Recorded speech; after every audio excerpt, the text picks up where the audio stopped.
Et essayer de trouver des nouveaux visages dans la recherche pour un vaccin contre le virus.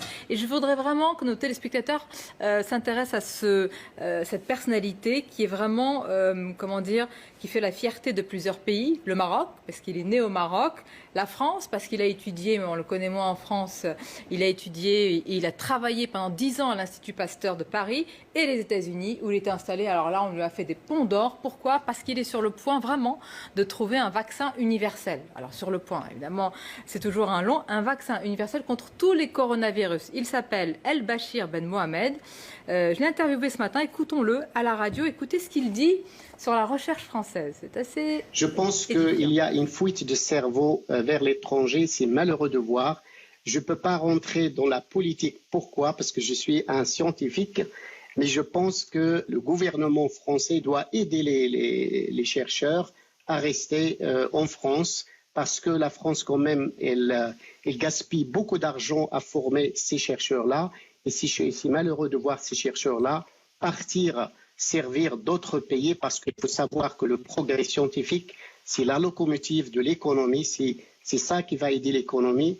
C'est très malheureux de voir ces chercheurs français quitter le pays pour aller travailler ailleurs. Alors moi je trouve que c'est formidable. On l'entend, les responsables politiques le disent, mais les scientifiques souvent font attention. Et lui, il est installé aux États-Unis, il a travaillé en France, il se sent français, hein. Il est maroco-américain, mais il dit la France m'a tout donné, mais moi je suis parti parce que j'ai eu tous les moyens hier. Je lui ai demandé, mais combien vous avez, professeur, là pour ce vaccin universel? Il m'a dit, mais moi j'ai des millions de dollars. Il m'a dit, sinon je ne pourrais pas trouver en France. Mais il avait l'air vraiment, vraiment, je veux dire, triste d'avoir quitté ce pays. Mais je ne sais pas, peut-être appeler ces gens-là. Prenez contact avec eux, discutez, voyez ce qui ne va pas. Non? Je vous donnerai son numéro. Non, mais vous, le président de la République, si par hasard il passe devant CNews, il dit, franchement, vous avez raison.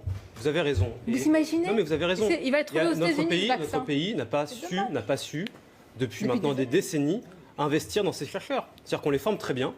On a des universités qui arrivent à former parmi les meilleurs chercheurs. Et d'ailleurs, ça se voit dans les récompenses internationales. Souvent, les Français sont primés. Et effectivement, au bout de ce cursus, il y a souvent une difficulté pour s'insérer dans le marché du travail, pour trouver des laboratoires qui leur donnent les moyens de mener à bien leur recherche. Et malheureusement, on en voit beaucoup trop qui partent. Et une politique volontariste de l'État. Et ce constat-là, c'est un constat un constat français, mais c'est aussi un constat européen. Non, moins. En Allemagne, c'est pas le cas. Rappelez-vous du prix de... c'est vrai, mais en partie aussi. De chimie, parce que la vérité sur le vaccin... disait Madame Charpentier. Elle dit, moi j'ai eu tout en Allemagne. Oui. Sur le vaccin, ce que dit le président de la République avant-hier à Nikos Aliagas, quand il dit l'Europe n'a pas rêvé aux étoiles, l'Europe n'a pas suffisamment innové, l'Europe n'a pas suffisamment investi